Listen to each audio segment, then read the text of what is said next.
Hello and welcome to Talking Dogs on a Monday. And indeed, we'll be talking a lot of dogs because there was an awful lot over the past weekend. We, of course, saw the start of the Sporting Press Online Edition Irish Oaks, or Sporting Press Irish Oaks, as I like to call it. The semi finals of the Produce Stakes. There was, of course, the third round heats of the English Greyhound Derby, and so much more, including the Island Bridge Sprint, the Lee Strand, Newbridge Derby, you name it. There was so much going on. So, no time to waste. Let's get straight into it. I'm joined by the All Mafia, the exiled one, Tommy Lyons, and of course, Barry Drake was here to discuss all matters Sporting Press Online Edition Irish Oaks because as we speak, he's down in the Sporting Press offices. Barry, pleasure to have you back on board, young man, and a great start to the Oaks. Between you and me, I think this fella Liam Dowling has a future as a trainer. Absolutely. No surprise to see he got the headlines on Talking Dogs after the first round. And, it really kick-started what is sure to be a fabulous competition over the course of the next couple of weeks. Unfortunately, one or two high-profile names got knocked out. I'm sure we'll discuss more on that shortly. And I suppose one in particular that looked set for a huge run. But that's the way it goes. But as you said, yeah, Liam Downing certainly stole the show in the opening round there on Saturday night. I was watching it from Curraheen Park, and I was impressed by a lot of the performances on the night. Year in, year out, Tommy, we get to the start of the Oaks and we go, oh, there's the established names, and there's a few youngsters, and there's a few in the middle. All it seems all three sort of turned up on Saturday night at Shelbourne Park. But again, if it started with Ballymac, the odds are it was going to win. I think he had 4 out of 5. I'm not sure. I didn't actually do the maths. I know he had four winners, and I know he had one also made the frame. So just a remarkable place. But Ballymac Kamala was the undoubted star. She was simply stunning in the last race, the last heat of the round. And I suppose the clues had been there in her previous start, Tommy. That's twice in a row now. She's after smashing the 28-second barrier. And while nothing else really looked like doing it in the Oaks, it was probably on after about 5 strides in her contest. Yeah, it was definitely on. She went like from a 2:10 the previous round and doing or the previous run and doing 27:87 to doing a 2:05. So I think when she broke as well as she did, I think it was all over.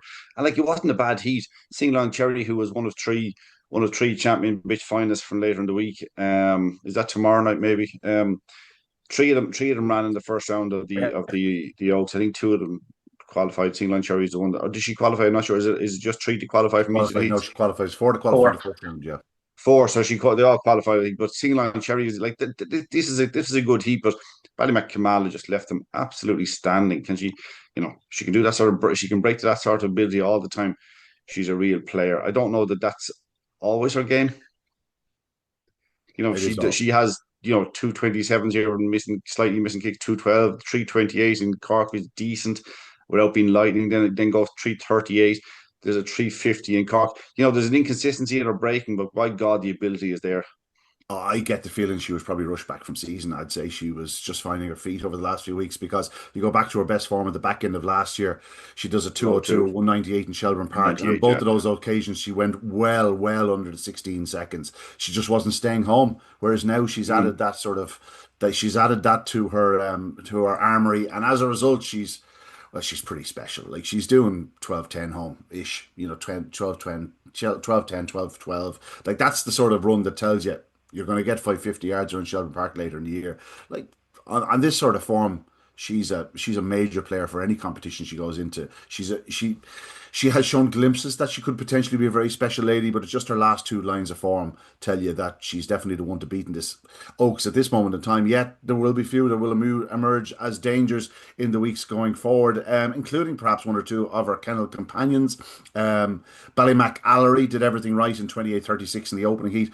It's worth noting she did a 28:05 at Shelbourne Park back in the early April. Ballymac Gwenny won in 28:23, and then Ballymac Shoon justified favouritism at long odds on favouritism in Heat 5 when coming through to win in 28:54. It's worth mentioning she was withdrawn in season from the English Derby about 3 weeks ago. So I don't know where, maybe it was a false season or whatnot. But anyway, the team Ballymac going very, very well indeed. Of the other three, fastest of them was Ballymac Gwenny, who I assumed off the second bend was going to win 5 lengths. And Drewby's bundle really put it up to her, Tommy. Two very fast ladies. I actually you'd have to like the performance of Drewby's bundle in defeat. Mm. I think it's a fair effort, and Drewby's bundle is another one that's in the final of the champion bitch taking Turles. I thought that was a really good effort in defeat. I'll be honest about it, because Ballymacgwenny, like you, I thought this is game over as soon as she came out and kind of led. But to run her to a length, I thought both of them came away with huge credit, and they were nicely clear. And it's not that the third you and me babe ran badly at all, but they were just nicely clear. Yeah, Ballymacgwenny has often looked like she probably want further. She's very very strong. We saw that through the early rounds of the curb, but we saw it late last year. A bitch that is yet to really step up and trip, but it never looked like it would be an issue for her. And for Droopy's bundle to be closing in her Barry just tells you where Droopy's bundle is at the moment. She's been running exceptionally well down at Thurles, but this is probably another step up.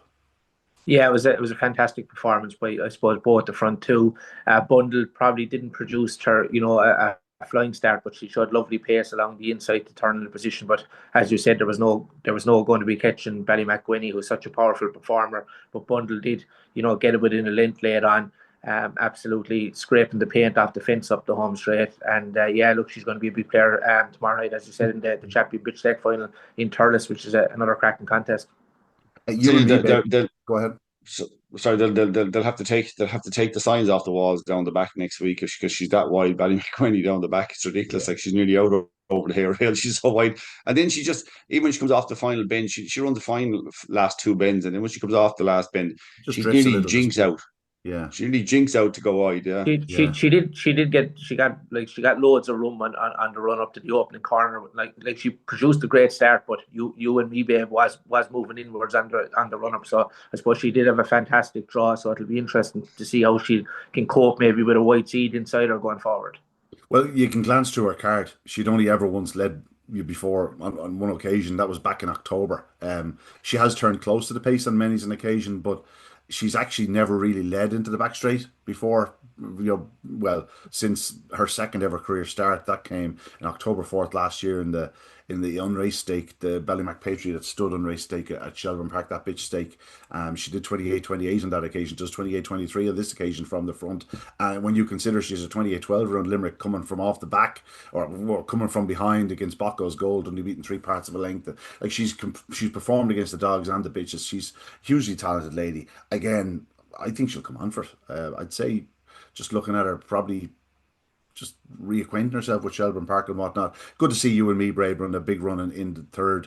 My God, she's been around. It seems like a long, long time. She's approaching 4 years of age, but she ran her heart out. She posted 28:51. In third spot. Just a remarkable lady. The opening heat we mentioned the Ballymac Allery. She was very, very professional. I must say, after seeing the opener tonight on the card, won in 28:01 by Fahy Phantom, a very talented tracker. The way he dispatched the Two-Maker King and Gallant Captain, mighty impressive. He's a dog who's definitely sort of the penny has dropped with him.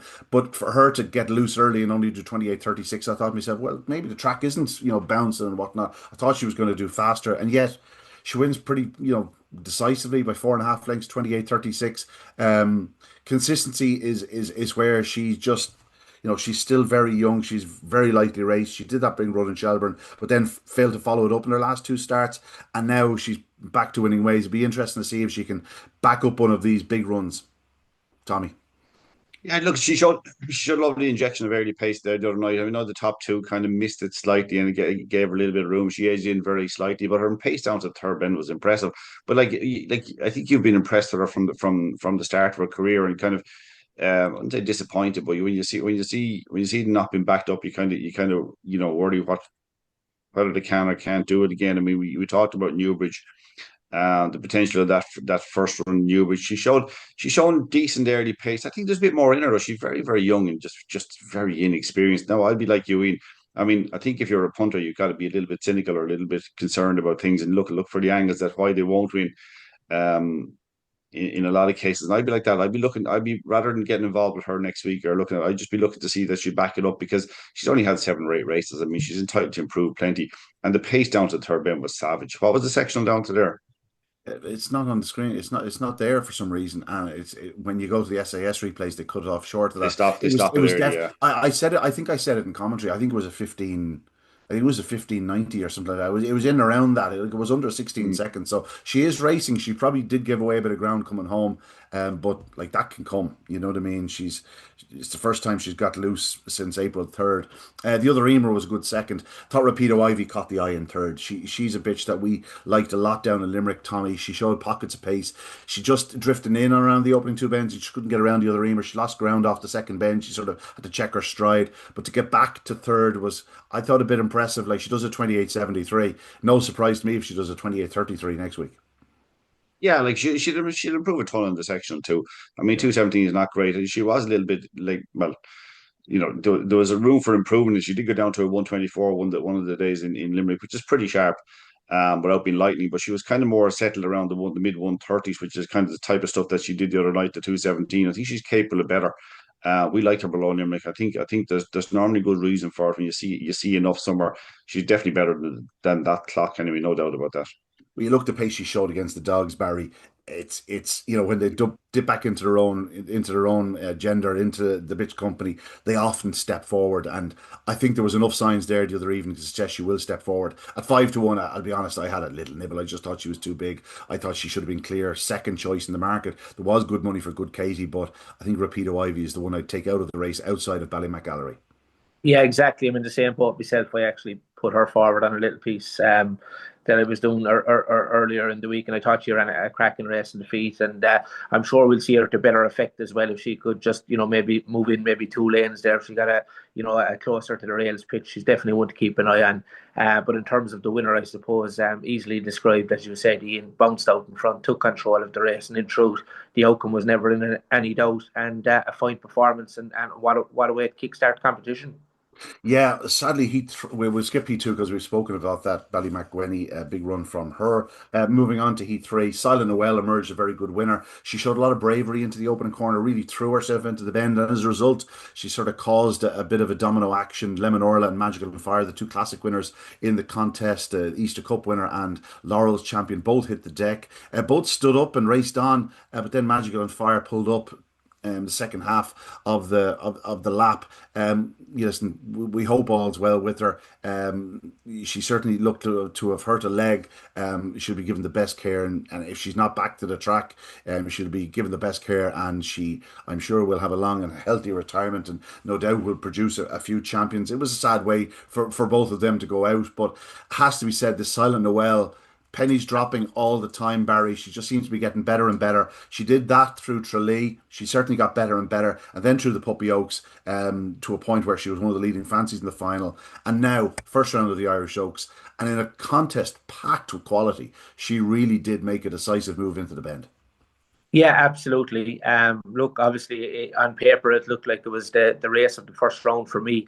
With a couple of possible winners in it, and Silent Noel, as you said, second, I think, in the final of the Juvenile Classic down in Tralee. Of course, a recent 28:11 trial around the Kingdom Circuit certainly stood out. Of course, 28:15 winner as well recently around course and distance. So it was no surprise to see her get the job done. Very, very well bred lady, and looks like she's going to have a big say in the competition over the course of the next couple of weeks. As you said, look, it was unfortunate what happened.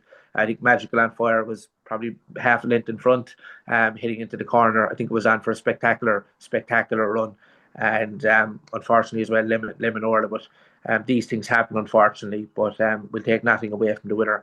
A real nice sort. Yeah, I'll be honest. I thought Magic and Fire probably would have cleared the corner last year. Just didn't seem to getting into the corner. Tommy Silent Noel sort of made up ground on the inside of her, and then just threw herself around the opening bend. She's a bitch you don't want to see her on your inside because she's not afraid to. She's not afraid to throw herself into that corner. Yeah, look, she's probably half a length short on early sections, which can probably get her into a little bit of trouble. But again, she can improve because she's strong. She stays it out well. She's an improving bitch. I think she's a real player. I think Magical on Fire would have got around in front and won the race, to be honest about it. Because I tell you, watching her recently, she'd been power packed in Cork where she'd been missing the kick completely. And compared to winning the laurels from a terrible draw with early pace and track building raw ability to what she had been doing recently, this was like Magic and Fire back to her best, or potentially back to her best with that 208 sectional. So It's a very disappointing. I echo what you said. I mean, hopefully she'll be all right, and she'll breathe stars, because she was a brilliant bitch at her best. Um, if as you say, she's not back to the track, maybe she will be now. Just maybe she'll be back to the track to race again for us. But she's been a bit of a star. Silent Noel is definitely on the up. Likeable. I have to say too. Thought Ballymac Chantry ran a remarkably brave race around that opening bend where the trouble was, to get out of it and to finish third. That was a savage performance in defeat. But we've talked about her ad nauseum, as they say. Talk about Ballymac Chantry so often. The ability, Yeah. the bit like it. If you read Ballymac, just right, just insert a video of me saying, yeah, really powerful stayer and savage ability. I suppose, It's just sorry, Tom. she, Yeah. she ran some race, Barry, didn't she, Ballymac Chantry? Yeah, look, she's a real powerhouse. I suppose just the quote Pat Guilfoyle earlier this week on the podcast, he did say that whatever time Magical on Fire and Magical Mag do come in season this year, they will be going to the breeding paddock. So hopefully that's what's up next for Magical on Fire. Yeah. Yeah, it was an unfortunate incident. I thought Knocked Off Diva ran a big race in second spot. She's a bitch that's shown plenty of pace and strength in Dublin. She's raced over six bends in the past. You could see her running over it again. Ballymac Chantry ran a huge race in third. We know exactly how fast she is. But Knocked Off Diva is only beaten three lengths in 28-20, 34 for Pat and Aidan Doyle. She's just a good lady. She's just one of those hard, solid runners, and she's 33-1, and she runs way beyond it because Silent Noel got first run, and she's doing 28-34 on the money. To be only three lengths is a fair achievement. Ballymac Chantry was back in third. We'll move on to Heat 4 and Droopy's Crea. This was the Droopy's Crea I wanted to see in the final of the Puppy Oaks. We were on a decent prices on that occasion. She just couldn't quite get the better of Ballymac Licks into the corner. On this occasion, Ballymac Licks missed the kick. Magical Mag has to be said. Like, as comebacks go, like this is pretty good. Like Phenomenal. this is a pretty good comeback. She just, like, you could just see her slipping back into the same bit she was for three or four rounds of last year's Derby. She flashed out at trap four, and only that Droopy's Crea has stunning early speed in her inside and sort of just encroaches on her into the opening corner, just takes her ground a little bit, sneaks around. I just thought it was a big run by Magical Mag. I was actually quite impressed by Ballymac Licks in third. It's the first time we've sort of seen her in that position where she's struggling to get involved, but she has to dig deep to hold on because she's very much an early pacer. She ran well in third spot. She's a different lady when she's on the bunny. These are three bitches that can certainly go a long way in this year's Oaks. Barry. Yeah, one of the races of the night for me. As you said, of course, Droopy's Crea, of course, trained down in Cork by John Linehan, showed a lovely touch of early pace along the inside, and moving out a small bit as well, maybe into the 2 or 3 lane. But she took control around the opening corners, and I thought she showed huge pace from 2 to 3. But as you said, the real eye catcher here, of course, as well, was Magical Mag and her comeback outing.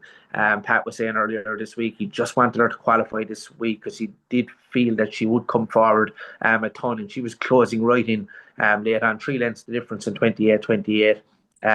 So yeah, it was a fantastic contest, really enjoyable race. But the winner, as I said, massive speed from 2 to 3. I think she clocked was a 15.84, so she's a real classy sort as well. I think both could play a big part in this competition over the course of the next couple of weeks. That's the form she showed in her first race at Shelbourne Park. She obviously had a good card around Cork, but you could just tell that when she ran in Shelbourne that first night, she beat Silent Noel a couple of lengths. It was 28-52, but I think the conditions were tough that night. It was a hell of a run. Just the manner in which she did it, dispatched them. She's a fair tool now, Tommy. Like one or two of the other Silent Aces, that can be a little bit inconsistent. The boxes, Epic Ace, Lenny's Desire, of course, of two. Epic Ace did it right the other night. We're going to talk about him later on. But once this lady trapped on terms, or when she traps on terms, she has just tremendous brute speed. And that was very obvious the night. She does a 2:01, and it didn't look a 2:01 start. That just shows the early dash she is showing. But as Barry said, her pace in 2 to 3 it's fairly decisive.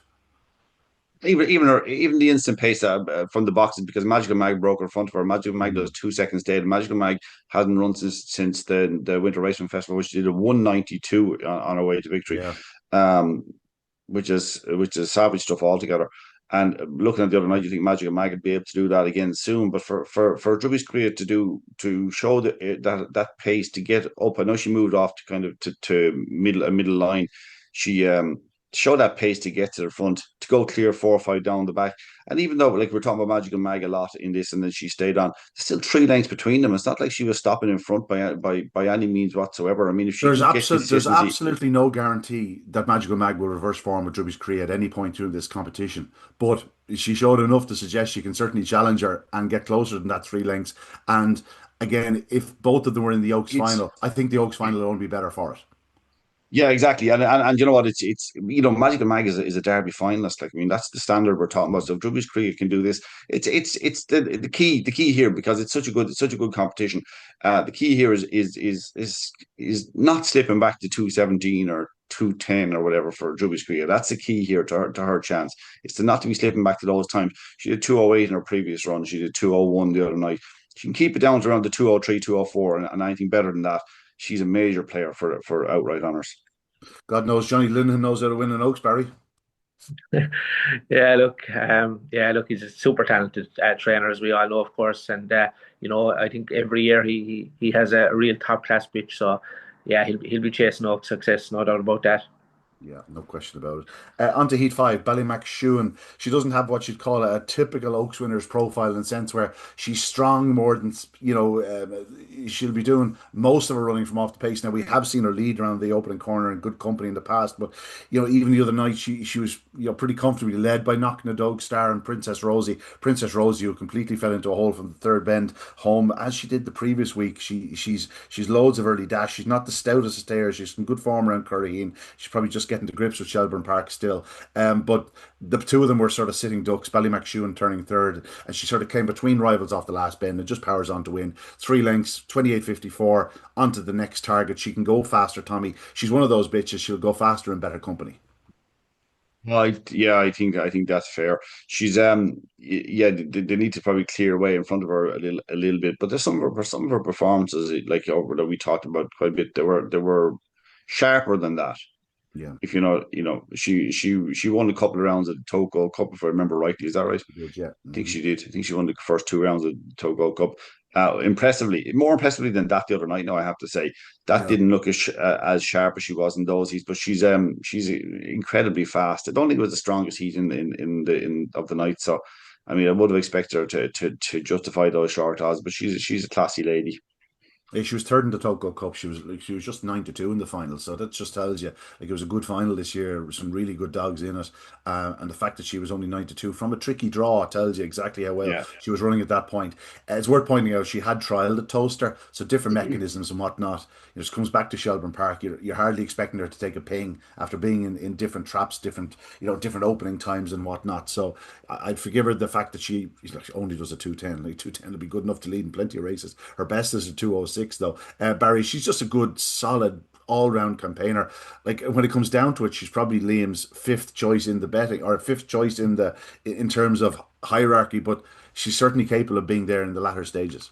Absolutely. And some night that she's drawn in red and she takes a pink start, it'd be no surprise to see her, clock 28 seconds. That's as good as, she is. And, in fairness, it looked a real good opportunity on paper, I suppose. She was strong in the market as well. Things didn't go right, I suppose. Trap number 2, Princess Rosie was moving out early, and Ballymac of course, was trying to pass dogs on the outside down the track, but she showed, fantastic track craft, switching inside then as well, and staying on strongly. Of course, her little brother, JP's Cooper, won a heat of the two-wheel training, Open 750 down in Curraheen Park. He was quickest on the clock in that competition, so got plenty of pace and power, and yeah, fine winner.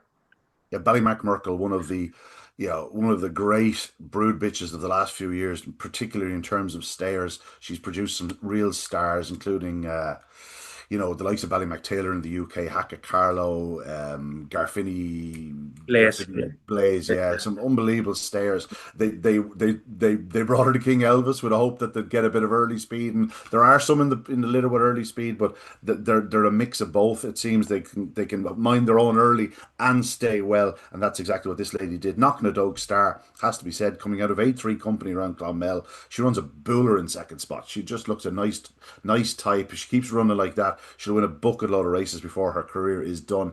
And I'm sure those in the don't know syndicate, well, I'm sure they do know that they've a very decent one on their hands. Kulavani Yogi, once again, flying home in third spot. And Town Hoffa, who has been something of a star for Sean Dooley over the last 3 or 4 months, back in fourth spot and qualifying to the next round. On to Heat 6, Lenny's Ash. I tipped this up. I think I made this my napper, my next best, as it was one or the other, waiting for Star, which was the napper next best. It was non-runner, so she ends up being the nap anyway.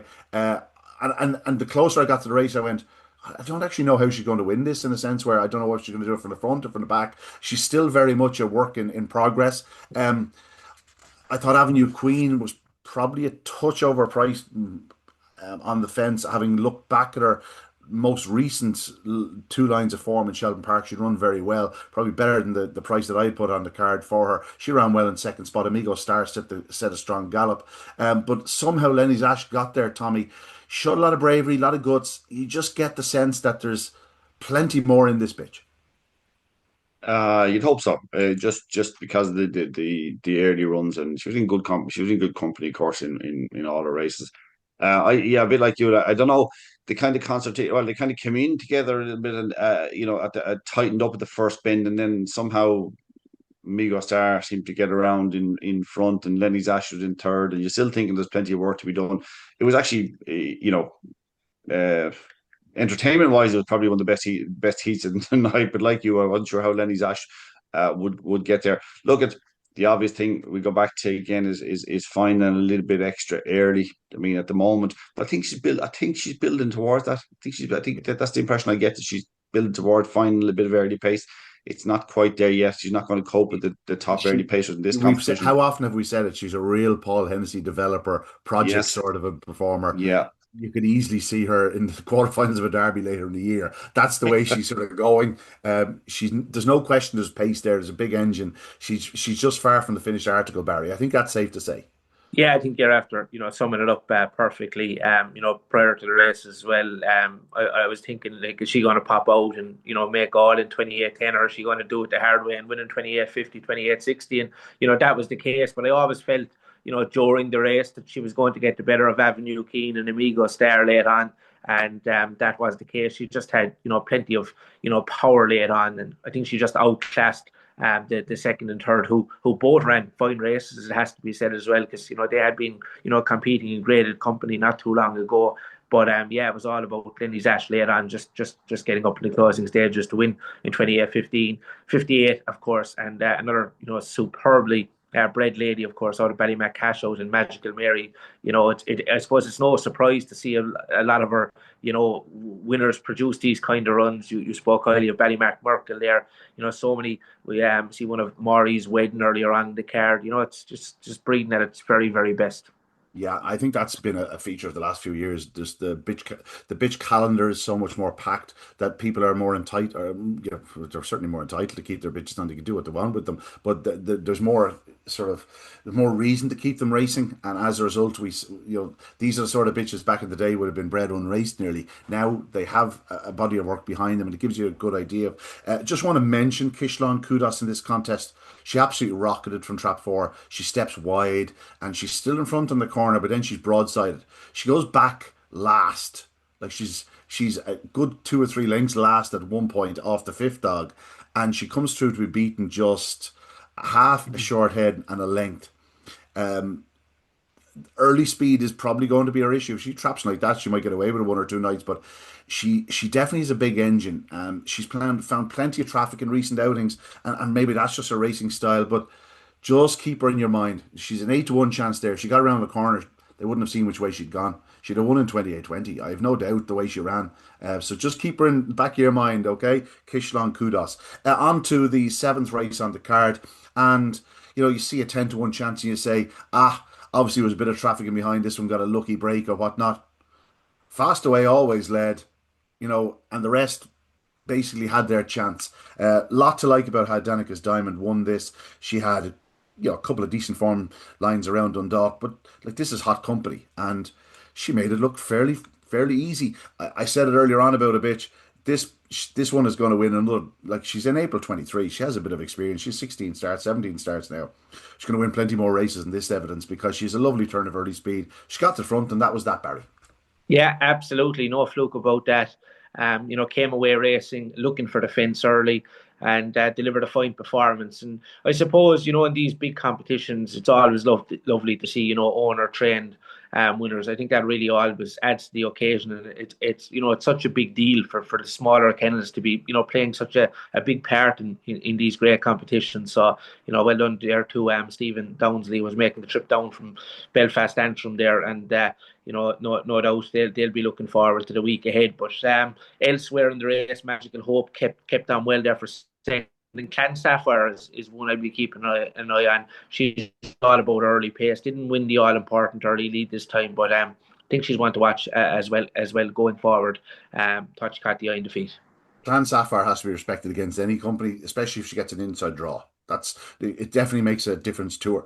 When she is on the bunny, she's very much a different lady. We saw that April 25th making all in 28-21. I think she can go even faster. Tommy, just a fine professional display by Danica's Diamond.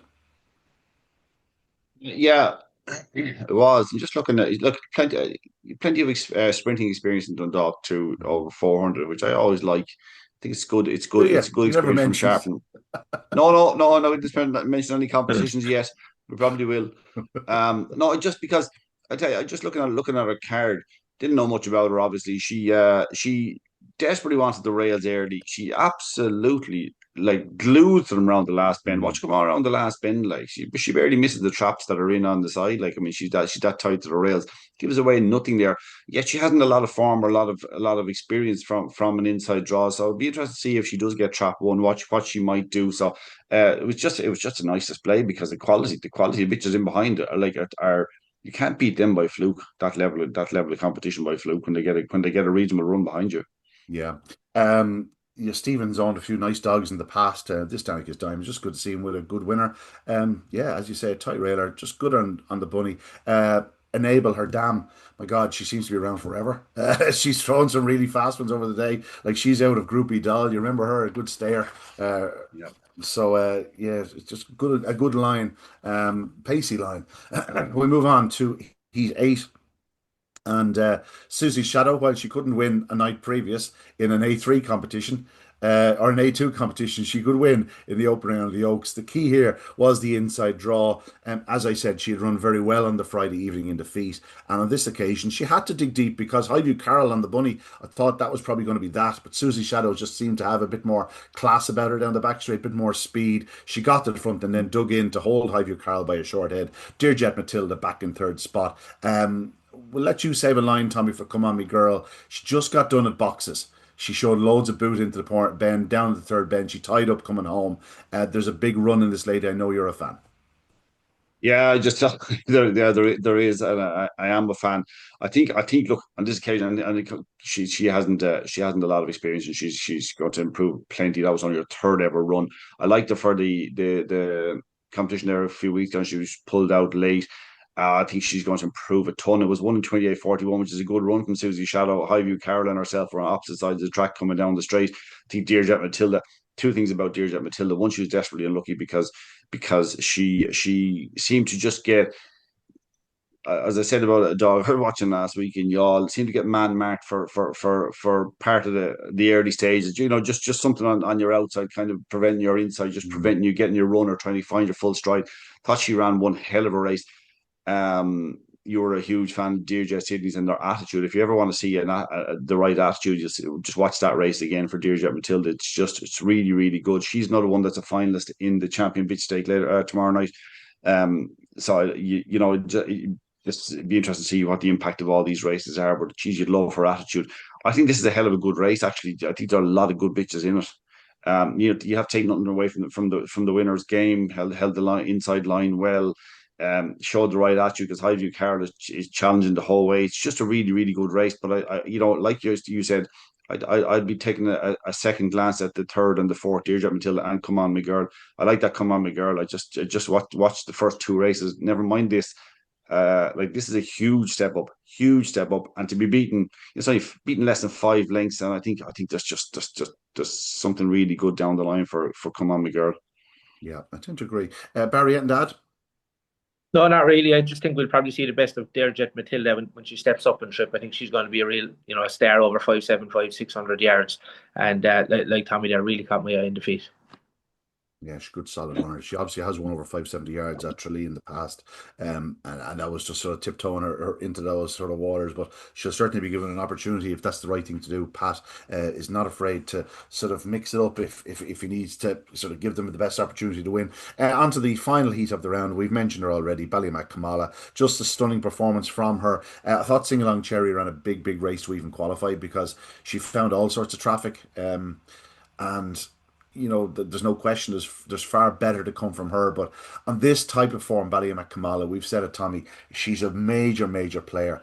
Lenny's Dream on her comeback, like we said about Magical Mag earlier on, Lenny's Dream. If you look back to her best Derby form from last year, like she's a serious tool. She hasn't run since the 13th of September. So, like, this was a big run from her in defeat. She's beaten 5.5 lengths, but she's the third fastest qualifier from the opening round of the Oaks. I think that says it all about Ballymac Kamala and indeed Lenny's Dream.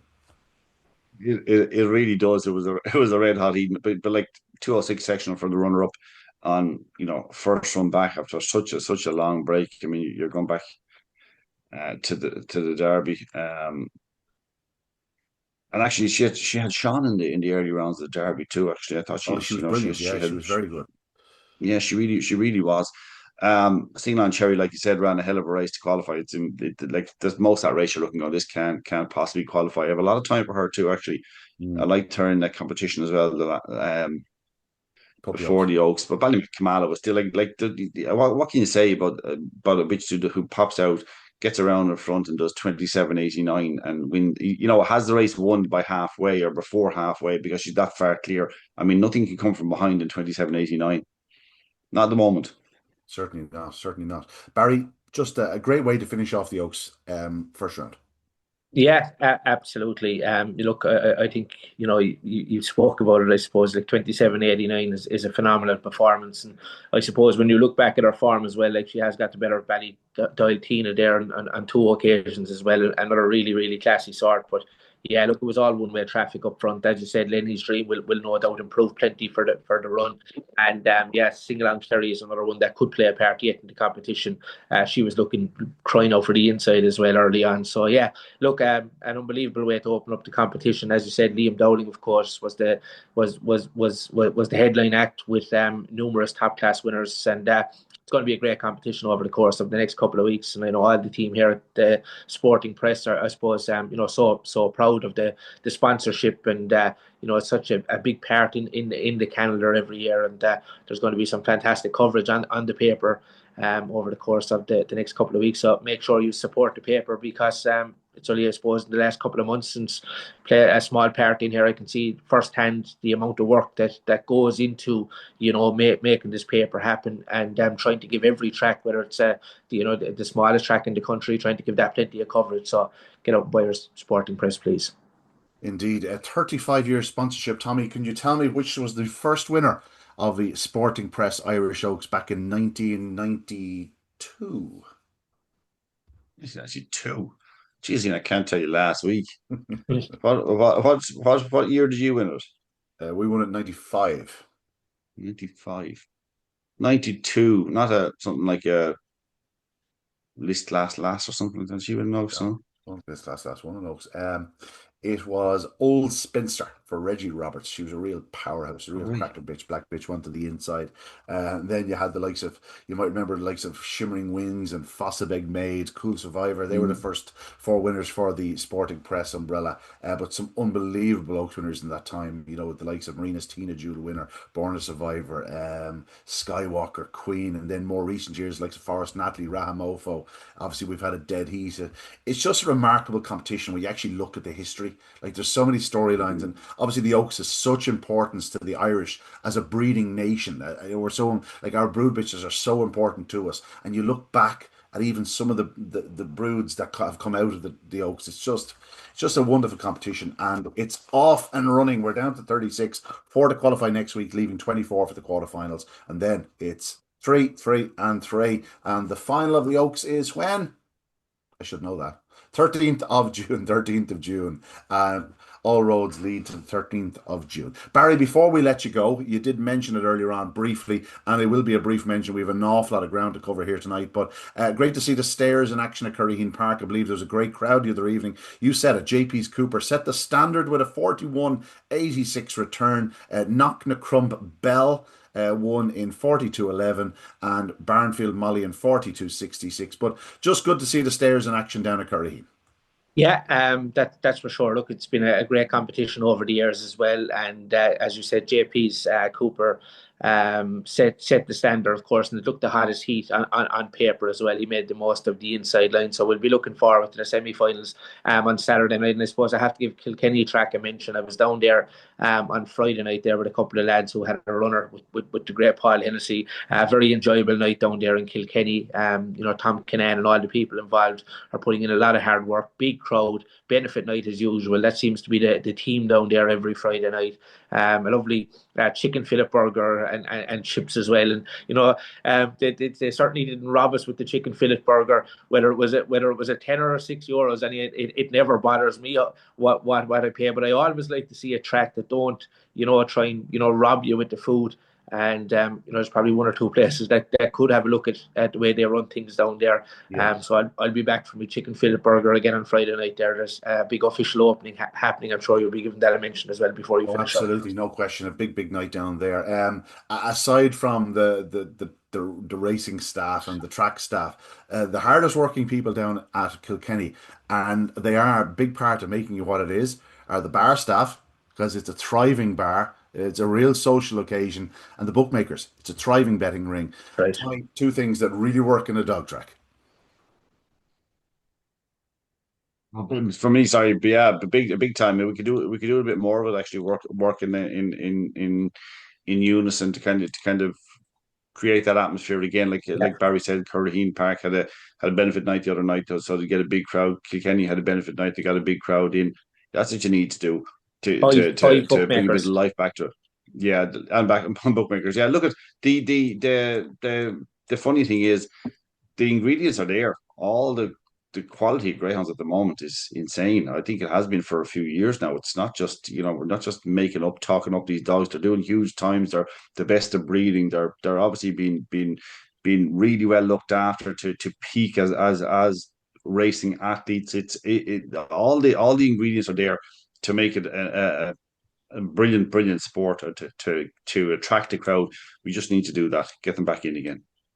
One or two things you just mentioned, you said there about the standard of dogs around. You look at this weekend alone, we had the best bitches in training in Shelburne Park. We had the best sprinters at Shelburne Park on the Friday night, best stayers around at Curryheen on Saturday night. We had the best youngish dogs with the produce stakes on Friday night. And then, of course, we have the English Derby, the best of the best, the established stars in action over there. There's so much going on. It just goes to show that, again, even though, there's so much going on, that there's still room for all the best. And we haven't even mentioned Lee Strand, which this year looks like an absolute worldie of a competition.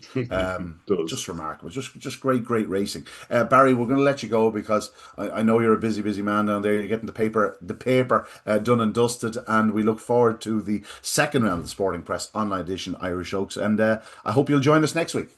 Yeah, super stuff. Looking forward. Thanks a million as always. Thanks, Barry.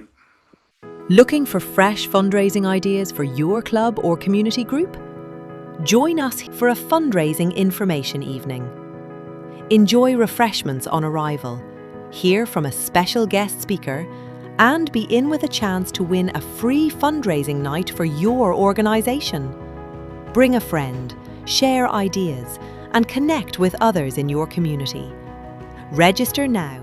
Yeah, there you have it, Barry Drake representing the Sporting Press and, of course, y'all, the all massive. Moving on, Tommy, the National Produce Stakes continued at Clonmel on Friday night, and by God, it's turned into a cracker. The final this week, of course, is on Sunday. Don't get caught out, folks. It's on Sunday at Clonmel. You can get there. Certainly worth a visit. It's an intriguing final after two good semi-finals. First past the post, Tommy. Early speed makes the difference in these contests, and it was a race where it was certainly much weaker, it seemed on paper, than the second heat.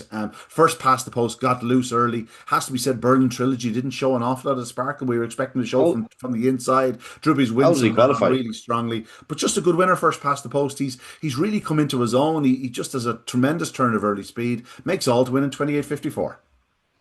Nothing wrong with it. Made all to win in 28.50 the previous week. Um, was behind Drewby's Winsome the week before that and reversed the form the other night. It's a really good performance, but I tell you what, it's a difficult final to figure out. Yeah. We looked at the other semi final in a second, but Berlin Trilogy, just I don't know how it qualified, to be honest about it, because I didn't think it had any hope of qualifying after fluffing lines early and not getting the clearest of runs or whatever. And to still, I know the time it did 29.13 and qualified in third place, but you think if you're doing 29.13, you think you're probably finishing last, or you're going out of the competition. It just is quite messy, but it's still surprised the Berlin Trilogy was able to qualify. It's good to see, because he's got to be a better dog. But when things just go right for him, he's not putting it together. But first past the post, it'd be very easy to overlook it because the times aren't flashy.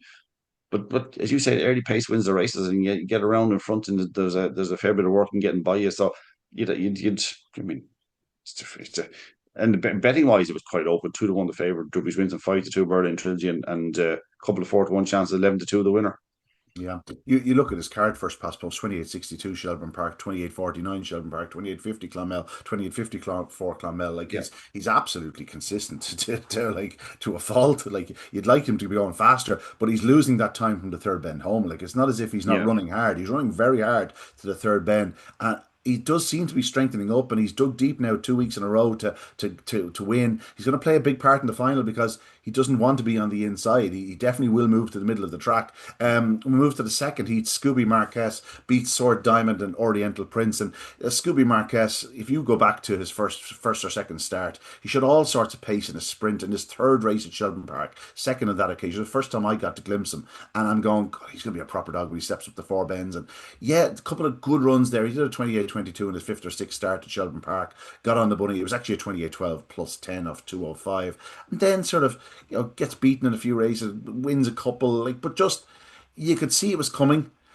I think on Friday night is going to be probably more the norm than the exception going forward. I think he's really developed through this competition. He's only a January whelp, so he's still quite young. But you even heard the commentary, 1580 third bend, what a sec! It was clearly he was doing a massive, massive run. And for all that he was a 3-1 chance, he thoroughly deserved his success. Swords Diamond, it has to said, really didn't have an answer to him after not quite getting the start and finding traffic on the corner. He's beaten 4 1/4 lengths. He's still a big player in the final. But Scooby Marquez, if he repeats this sort of start, I think he'd be very hard to beat. And actually, probably got very slightly held up, probably a couple of spots by Callaway Danny in one. Um, who kind of moved middle, and there was a little bit of just a tiny little bit of a rub between the two of them on the run to the bend. But now, obviously, the biggest impact was on Source Diamond, who missed the kick completely. He was showing massive pace. I loved Source Diamond again. I thought he tried to track cleverly, and I thought there's an intelligence in his tracking that I like. There's a determination in the way he runs. He was no match for Scooby Marcus this time. Final could be different. It's going to be a cracker, but Scooby Marcus is just so much early pace, down to a 282, I think it was the other night, from 290 when picked up late by Swords Diamond. I think that's right. So it'd just be interesting to see what way Swords Diamond will break and what type of race it'll be. But I tell you what, there's nothing to say that Scooby's Marcus can't go a little bit faster than 28.20 around Clonmel. So it's a cracking little final. It's a difficult one, but it's a Yeah. cracking little final. You just get the impression the first past the post and Scooby Marquez will meet at some point into the corner. And a lot will depend on what happens there. Swords Diamond could either be with them, he could even be in front of them if he hits the lids, or he could just be behind them. The big question mark is Berlin Trilogy. He's got an absolutely worldly of a draw with first past the post moving off from trap two. If he produces what we think he can produce, he's a big player. But on last Friday night's form, he's a 10-1 chance. It's hard to assess. This is a really, really intriguing Produce 6 final. We've seen some really strange results in this over the last few years. We saw some hot odds on favourites beaten, the likes of Swords Rex, and I think Clona Duke was a hot odds on favourite as well. Dogs like that can get beaten in finals like this, and Swords Diamond will be, I think he's a hotter favourite than he probably should be from that draw. I Price is he? He was 11 to 10. I think I saw 11 to 10 Mm. fight. Like I think I'd be wanting 7 to 4, 15 to 8, and I think Scooby Marquez should be shorter. I think he was 5 to 230 or 5 to 2, 3 to 1. A lot will depend on what he does early, but it's a fascinating final. Really, anything could happen. It's very hard to call. Well, like I said a few weeks ago, we're talking about Source Diamond after the first round. I didn't mind if he got beaten in this competition because I felt there was a development of a serious greyhound in there, and I've come away from the last two rounds, thinking the same thing. Like he showed some attitude to win the previous round. I thought he showed a really good attitude the other night, and like he's gone back from 280 to 288 and 290. This is where his development comes because he's actually showing a really good tracking ability, a really good attitude.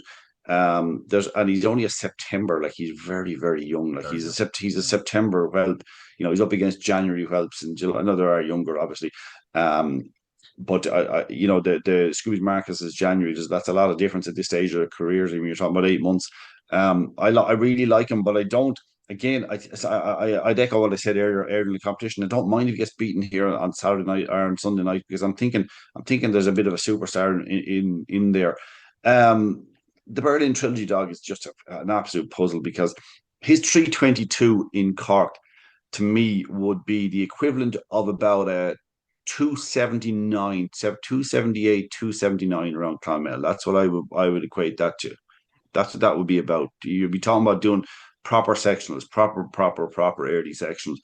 Sub 28, It's definitely better than 280. The 322 around Cork is. So he's not. He's just not putting it together. Like his three runs here: 298, 291, 298. Like he's only doing 28.58 best around Clonmel. If you do 28.12 around Curraheen Park, you can do better than 28.58 around Clonmel.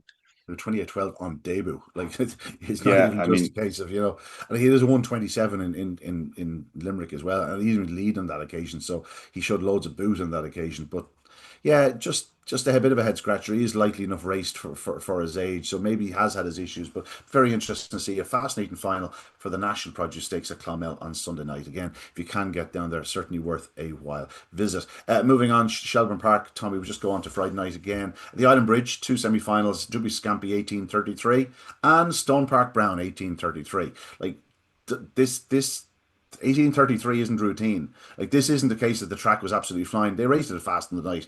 I didn't even know if there was a need to, but like these are two proper sprinters. Like Stone Park Brown for once came away racing, has the inside line. He goes on to win in 1833.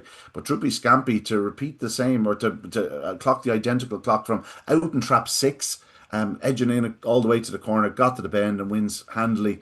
They're two proper sprinters, and yet neither are certainties in the final. Portrush Ben is trap one in the final, where it's exactly where he wants to be. He beat Druby Scampi in the previous round from trap one. She was in two. That's where they are in the final. And then Tirmana Dream in trap three missed the kick the other night. Actually showed loads of boot into the corner to get involved. Gets balked and still comes through for second spot. I'll be honest, with Stone Park Brown out in four, I think I may tip Tirmana Dream. I think it's a it's as good a sprint final as we've had in Shelburne in a long time. Two or three of but these will be in the latter stages in Dundalk, no question about it. Marnina ran a cracker the other night in that in Yeah, that in that final as well with Stone Park Brown. I had right. the She was right advantage of there on the being. corner. Yeah, it's just the She draw led deal. she led out, like basically led out and held the line, held pace with Stone Park Brown all the way to the bend.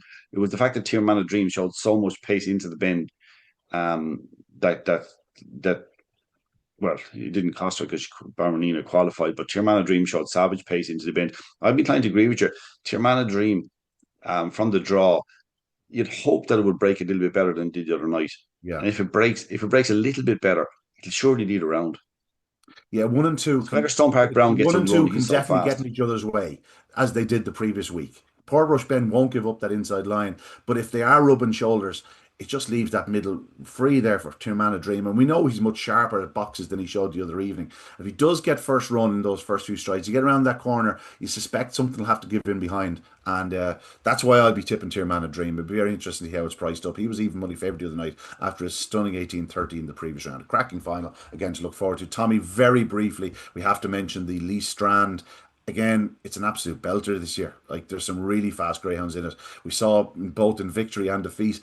many of them in the same heat. It has to be said. Yes. Music in the Air beat Ballymac Charbel and Tullig Coyote. Um, Yeah, Tully Listen, Music in Coyote. the Air. This was a step forward in his first round display, no question about it. Brilliant performance. Ballymac Charbel, not as eye catching as the first round, but again, the engine is no question, it's there. But Tullig Coyote was the one that you're on. Oh, notebook. Thanks very much. I had gone in the notebook in the previous round, it must be said. I told the man to make an inquiry. He's a brother to Silent Noel. I know that. He can run, but these are three very fast greyhounds. Half to Sonia and Cora. Um, these are three proper greyhounds in an A3 stake. Music in the Air, just the early pace, the better early pace to Ballymac Charbel. The two of them had impressed most in the previous round. But Music in the Air doing 29-23, leading all the way. Tully Coyote ran an absolute pearler for a greyhound again, like much like a lot of them in this competition, very lightly raced. Only second ever run over four bends. I thought that was a hell of a performance from Tully Coyote. I think the first three in that in that heat are going to turn out to be very, very smart dogs. I don't think they'll be sticking around A3 for very long. Yeah, I think that's it now, Tom. They're done. Impact Cooper won the first heat. Lots to like about how he ran. Moorestown Arwen again, loads of pace. This Moorestown Arwen, she's very very strong coming from off the pace. She's only beaten 2.5 lengths after being a long way off the back in last spot at one time. But Impact Cooper, a good winner. Son of the Lynx Maverick actually for David Galvin and Johnny Callagher. The second heat went to Cosmic Dancer. Led early to win in 29.76. Happy Me second. Drupes Vichy back in third. A good winner. Cosmic Dancer, Brendan Mansell. He knows his way around the greyhound, no question about it. Again, Heat 3, Music in the Air, Ballymac Charbel and Tullig Coyote, three very fast greyhounds. And the last heat went to Gorta Leah Mack, son of Ballymac Cooper, for Dara Sheehan, Carol Lynch, and of course, Jack Kennelly in second spot, Ballymac Chef. This is a project greyhound. He has absolutely buckets of pace. He looks very green, doesn't he? Like his two lines of form over four bends, crowded one, balk two, balk four in the two races he's had thus far over four bends. He's going to get loose some night and do a huge run, and I wouldn't rule him out winning this competition, but he's going to have to run because those three in Heat 3 are fairly special. Just quickly, Newbridge Derby went to Barry Clancy and Tim Raids. Prince, great to see an old stager like that, a former Easter Cup winner, spent time in the UK, came back to Barry Clancy. Great to see him picking up a pot, 3.5 grand, nothing wrong with that. Got loose early and ran away from them. English Derby, Tommy, we don't have an awful lot of time to talk about it. Let's just say the Irish have sort of started to bare their teeth.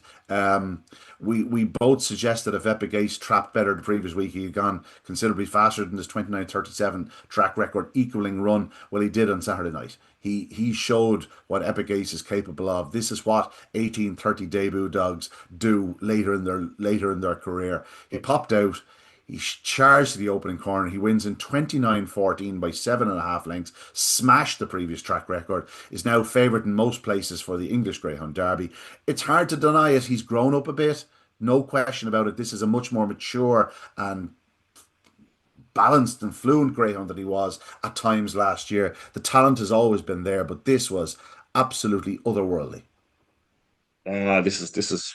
I mean, I wasn't sure how much more could come off the track record.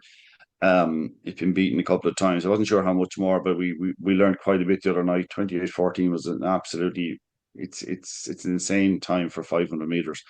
It's everything we thought the dog could do. When things went right, and he's often shot, as you say, he's often shown it. Like, where do you stand with him as an English Derby winner? I think it'll all come down to how he starts over the next three nights. It's about whether he gets a run those first 20 strides. It's Yeah, not, there's no doubt about his pace everywhere else. Because like the dog in second and third, they had no option. They had nothing they could do. It yeah, wasn't the manner in which he went into the opening corner. It was the manner in which he went down the back straight. He just destroyed them down the back. He absolutely yeah. took off. He just seems to love the place. The the bends are really playing to his strengths. He doesn't have to check his stride. He's so fluent around them. And he enters the back straight he catapults into the back straight and he just continues it to the third bend. Again, it's going to come down to where he gets drawn over the next couple of weeks. Like just one bad draw could be the end of this fella. That's the problem with him because he's not going to flash out. Like that was a good start from the other night. Even then, he took a stride for himself after one stride. Like he's probably first nearly to hit the ground. The foreleg then heads him briefly, and then he's back in front after 4 or 5 strides. So, like it's not guaranteed that he'll get that clear run every night, and that's going to be the issue. You know what I mean? I think he's on the outside of proper ARS the next night. Proper ARS won't give an inch. We've seen that in the past. And while proper ARS wasn't impressive tonight, you know exactly what he's going to do. If he's put into a battle, he's going to keep digging.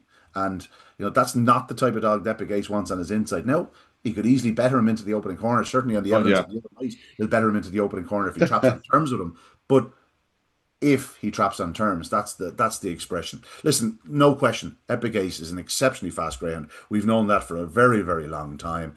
Stunning run. It's just a case of backing it up now. Let's just quickly go through the other heat winners. Obviously, there was a few Irish winners. Lenny Zeddy made the most of his sort of draw in the opening heat, getting up the inside of Source Style, who was a fraction unlucky not to get the bend. Zenit Jim Bomb was right in there on the inside as well. On the outside, Lenny's tank. But Lenny Zeddy runs a very good corner. 28.66, Tommy. And you have to say, with the start, he could easily go 30 spots faster. He could, but he just showed bravery at the first bend. He had a good draw. Was trap one empty? I think it was. Yeah, trap one was vacant. So get up the boy. He's just running on muscle memory. He ran much. I think he ran much. What a terrific dog! What a terrific dog! He ran much better last night than he had done the previous 2 rounds. Yeah, but he's just a terrific dog. Look, he's still only doing what 14. He's doing 28.80. Like I mean, it's still a long way from competing in a derby, but he's just a smashing dog. Yeah, I just like the bravery of Lenny Zeddy. I thought it was a fair performance. Yeah. Gaytime Clyde in the next team that just had a bit of a gimme, didn't it? Listen, all he had to do was sort of trap relatively close to the pace, and he was going to find himself in front as it was. Like he charged up the inside, gets there, leads off the second bend, and that's that. He cruises clear. The Gold Cash Warrior dog is very strong. He stayed on really well, but he was even money 11-10 during the week, and you just got the sense that the way everyone was talking that was going to completely collapse. He goes off 8-13. I think that's about the right price the other night, and he had a gimme and he made the most of it. It was no like in a hot heat he won't get away with breaking like that. Yeah, no, he certainly won't. Moving on, proper ARS got the better of Prices Romeo, done assault Sam. We said it last week, Faye Point Harvey could possibly be a thorn in his side. Faye Point Harvey does what Faye Point Harvey does. He hits the lids and he runs hard throughout. Like he actually makes ground in proper ARS down the back straight, which for me would be a major, major worry if you're on proper ARS long odds. Yeah, but there's still a lot to like about the attitude. I mean, the commentator was trying to the way he just kept talking about all proper errors, making hard work. What were they expecting the proper errors to do? Like proper errors had to battle really hard to get around the first bend. Probably ran really well. I mean, he toughed it out more than anything else. But strode on well up the straight. There's nothing wrong with the performance. Proper errors is better than that. We've seen that ourselves. We've seen that numerous times. I wouldn't run down that performance. I'd be honest about it. Time wasn't great, 28.79. But yeah, it's like I mean, yeah, there's nothing. There's nothing. I don't think there's anything wrong with proper errors there. Yeah, I'd be concerned now. I thought it was. I'm not saying it's going to win the derby. No, I'm not interested. He stays on really well from the third bend, but like if he's in any of the other heats, he's struggling. Really. With he tends best. It doesn't appeal to me. Yeah. But I wouldn't run it down now. I think he's better than that. Our two pals, Prices Romeo, Donegal Sam come through in second and third. Just two hard running greyhounds. Prices Romeo runs well. Donegal Sam again loses ground and flashes home. He's just just gonna pop up at some price some night. You know what I mean? Yeah. He's going to keep on side. Ballymacduffel, Tommy. He's 2-9. I'm not sure I would have liked 2-9 after 10 strides. Just completely fluffed his lines of boxes. His pace, his power, his track craft, his determination, like 28.75, Tommy. Like this could have easily been a 28.15. Like it was a remarkable run. But he's going to need to find those trapping boots because he can't afford to be doing that again. I was talking to a fella in England the other day, and I was just chatting about this, and I said, look, I definitely wouldn't be putting him in multis because we've seen the potential to miss a kick and get himself in trouble. And I thought for most of that race the other night he couldn't even qualify, never mind win. And then a gap appeared on the inside, and thought, okay, he qualify now. And then he got up to win. Like, it's a remarkable display of just pure ability, remarkable, absolutely savage altogether. I mean, he's doing 28.75 when there's dogs getting relatively clear runs and doing 28.75 or 28.80 and that sort of stuff. So he's again, like, it highlights where the potential flaws are. But by God, did it also highlight his ability, the ability we saw in the second round below Tralee, I think it was the second round, Yeah. where he really caught it right with his tracking ability from an inside draw to switch outside to go by dogs like an airplane. I mean, his tracking ability again the other night, early more than late, and his just raw speed was just savage, absolutely savage. It's the type of dog, you have a card, you just write engine, big circle around it. That's it. That's all you need to write. We move on to the next heat. Scooby the Lady upset the party here for the Irish. Ballymacarocco was the only one to qualify. Glengar Silent and Glengar Kane made their exit. Glengar Kane was in trouble from the very start. When he missed a kick, you just knew he was going to struggle to get sort of to the leaders, and he was going to be vulnerable to the two stronger runners. As it was, he arrived at the wrong time on a couple of occasions. And that was that. Forced to check, it says, in the second and three quarters, bumped rails fourth. It just didn't happen for him. Glengar Silent again. He found traffic in the opening corner again off another middling slow start.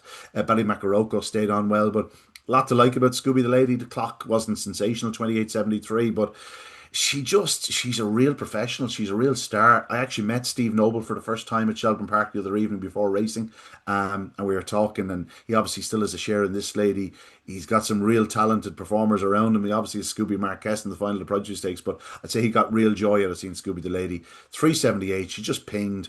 I thought Underground Gold ran a big race in second spot. I still think there's better to come from him. But these are, for me, you know, obviously the four stand out. These two, Proper ARS and Strike at Sky, but I think I'd take these two over the other two. I think they have more ability in terms of early speed wise than at this moment in time, probably Proper ARS and Strike at Sky. But it was a fine display by the front two, but everything went well for them. You know, went for well for them is right. I mean, draw couldn't have been better in many ways for Underground Gold the way it worked out, because trap three was vacant. Scooby Lady Yeah. flew out. Glengar Kane missed it. Was giving Underground Gold a chance. Glengar Kane, as I said last week, I had to back him at the price. I did back him.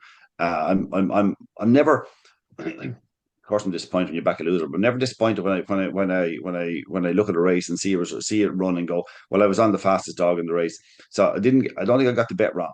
But a lack of experience maybe, because Scooby the Lady is a star out of traps. Absolutely, 374, 379, 380 in the three runs here. That's savage breaking, that is. And it was predictable. I just thought that Glengar Kane was capable of doing something similar. I think he did a 370 something last week. Did he 377? Yeah, last week. So I thought he was capable of doing that again, because he is a really fast dog. He lost nothing in defeat for me. Glengar Kane showed all sorts of pace. He was the best dog in the race, I think, in terms of just raw ability. Underground Gold, it was just a little bit one pace from my liking. It was just a little bit one pace. He's not beaten far. I thought he ran well. I don't think he'll be able to get away with, unfavorable draws from now on, if you know what I mean.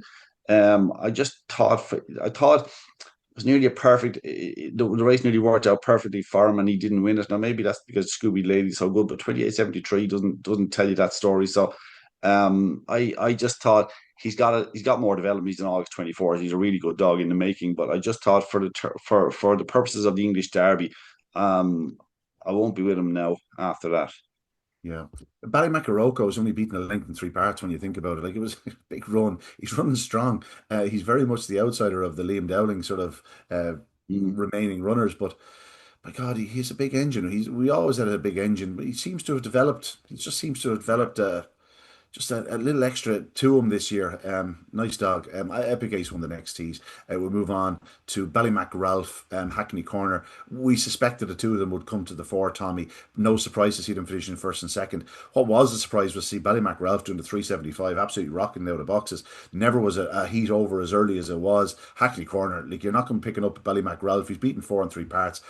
probably doesn't lose an awful lot in defeat. He's just going to need to just really find his trapping boots, because he's a great all rounder, Hackney Corner. But he's vulnerable to the likes of this when a good one really takes a good start in him. He's just not going to be picking them up. Yeah, exactly. I think that's fair. He's ability wise, he's up there, on that kind of level. But just that bit of sharpness, he's going to need a kind of he's going to kind of need races where things are in his favor a little bit at this sort of level, at this tight sort of level. I mean, Ballymacrath beat Ballymacduffel on debut, leading all the way, doing 3:14, which is pretty decent without being flying. But if you do 3:14 on debut in Tralee, I think it suggests to me you're going to be an early pacer. But he went from that to doing 3:32 in the second round. Yeah. His clocks in Limerick weren't good enough. 1:36, 1:32. They're okay, no more than that. So, but he has built towards this a total 388, 384, 375. So he has been building towards doing something like that. I mean, you got to remember he's only a May puppet with very little racing, so he's entitled to improve. He was comfortably the best dog in that race. I mean, and as the youngest dog in the race too, he's he's only going to get better. It was a better performance than I was expecting from him. I fancied him to win it, but it was a better performance than I was expecting from him. Yeah. His colouring is strange. I just noticed that. He's down as a blue and fawn dog. One fall. Maybe Yeah, he's down as a blue and fawn dog. Looks that's fawn to maybe me. because that's There must be a maybe that's patch because on he him was or in trap something. two. All right, I go don't on. know. What's next? He's down as a blue fawn. He's down as a blue fawn in the Irish, and then on the race post there, he's down as blue and fawn. He looks perfectly fawn to me now. But anyway, he looks majestic when he's on the bunny. It has to be said. Really, really fast Greyhound Tommy. It's notable that it's 3 times in Toaster now. Like, take out forget about the trial. He does a 28.78 and his first look at the place, beaten by Ballymac Tibet. But then he does 28.81 narrow defeat in the opening round, flashing home. 28.47 last week and 28.36 just the weekend gone. So he's taking to the place. He's improving as a greyhound. He's entitled to do that. As you said, Tom, he's only a March 24. That was only his, what was it, 8th career start the other night. Just turned into a proper dog. Has to be said. This fellow Liam Dowling, he's not bad with them. And so to the final heat of the round. And I was fancying Ballymac De Niro. This was the time where I thought he looked more puppish than he has done, puppyish than he has done in previous starts. He sort of just got a bit lost in places. And yet he's still only beaten 2 lengths by Strike It Sky, who, it has to be said, ran a hell of a race. She turns behind Dribby's Aladdin and Slaker's Lockup. It turns into a perfect makeup for her. She's always going to be too strong for them. She goes in between them, goes to the front and charges on.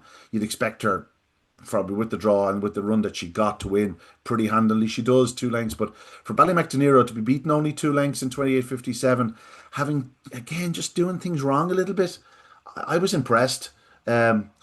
I still think there's much better in him, and I still think he potentially could be Liam Downing's best chance of a winner in the Derby. And like, the form itself doesn't really tell you that, but you know what I His mean. chances are okay, yeah. Yeah, you know what I Yeah. mean. I think if they just price up best of Liam Downs at the moment, it still wouldn't be easy to figure it out. Yeah.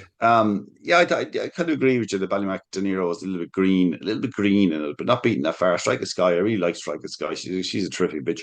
Doesn't have the early pace to match the best of them. Stays well, tracks well. But like, this was a good heat. Like, Dribby's Aladdin loved the early pace. It's all right to say that, like, that she was going to outstay them when you've got a dog like Dribby's Aladdin up front Mm. and on an inside dog, or trap one runner and that sort of stuff. It's pretty tricky. You've got to get it. You've got to around Toaster. You got to track really well to get around an inside dog like that. So I thought it was a fair performance. And 28.57 is a good run too. Ballymac De Niro, they're still a proper prospect. But yeah, I think it's just greenness. That's all it is. But take nothing away from the winner. Really, really good bitch. Really Yeah, good. no question, no question. She's a very, very talented lady.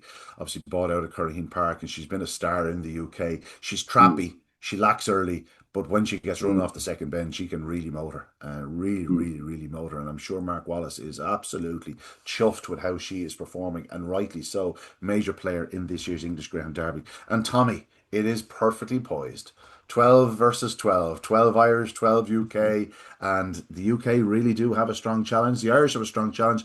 Has to be said though, I thought the draw went the way of the UK in the quarterfinals.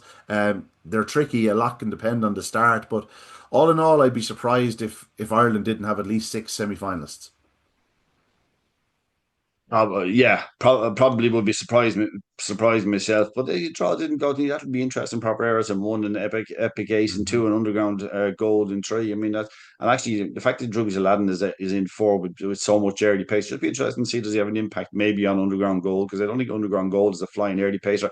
Maybe it'll set up for something like Ballymacaroko to qualify, but Yeah. like there's just it's good and competitive. It's good and competitive racing, and the draw has made it very interesting. Like Bally might duffel out in four, that'll be interesting. It's probably not a terrible draw. No, not a terrible draw. You still want to be doing things right He, now. You know, it's just what he needs to do is to not allow Gaytime Clyde a chance to get up the inside and kind of hold them up at the bend, or maybe rush up inside them. I don't think Gaytime Clyde would catch Ballymaduffle if Ballymaduffle broke in front of mm, him, which he can do if he goes back to his 381 from the previous round, or 386 even might be enough to get out in front of Gaytime Clyde. But it's just an interesting race. The Scooby Lady, you'd imagine, will lead early at least, and I mean, she's going to have to improve on the clock if she's going to hold off the likes of Ballymacduffle. But just makes life interesting. It's a cracking little competition still. Thankfully. yeah, thankfully it really is. Yeah, third heat looks to go the way of the Irish.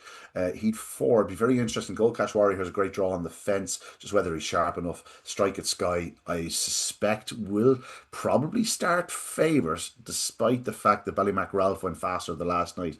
You know, you probably go skint expecting Ballymac Ralph to pop another 375 out there. If he does a 380 and turns second or third, I'm sure Liam will be more than happy. It's about It's a progression at hard this heat, that stage. one. Yeah, very It's a hard hard heat. heat. It's about progression. Listen, best of luck to anyone with a runner in the Yeah. English Greyhound Derby. Tommy, it's all action. Like, we have so much going on. I know we're after missing a couple of bits over the weekend, but you can't cover it all. It's nearly hard to keep across it. Like, we start these things before we go on air and say, what are we talking about today? Because there's so much. So you Yeah. have to sort of prioritize. We're after doing well to get that into about an hour and a quarter. My thanks to you. My thanks to Barry Drake. Anything else to add before we go? No, well, look, there is so much covered. It'll be a lot more manageable next week. We're down to four heats. The Oaks is a bit more manageable. The English Derby is a bit more manageable. So we'll kind of give it a bit more next week. We'll have the race in Tralee, the Lee Strand. So there's lots to talk about next week. We'll have the semi-finals, I think, of the 750 in Cork. So we get a chance to actually talk about them properly. Yeah, well, that's it. Well, there's less next week to talk about. There's four heats in England.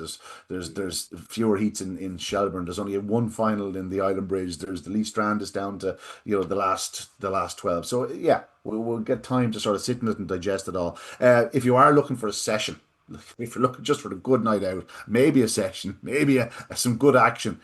Kilkenny's opening their doors officially on Friday night. I'd say there'll be a right crowd down there, and just knowing how they do it down there. If you're looking for a party, no better place to be this Friday evening. Of course, I'll be at Shelburne Park watching the Island Bridge, but I'll be holding out hope for a few of the pals that they're not too bad over the weekend after their session at Kilkenny on Friday night. But that's it from us and Talking Dogs on a Monday. My thanks again to Barry Drake and to the Hazel One Tommy Lyons. Don't forget to check out Barry Drake's podcast on Thursday morning. Like and subscribe. That's it. We'll see you next time. Good luck. Good evening. God bless. This podcast was brought to you by Greyhound Racing Ireland.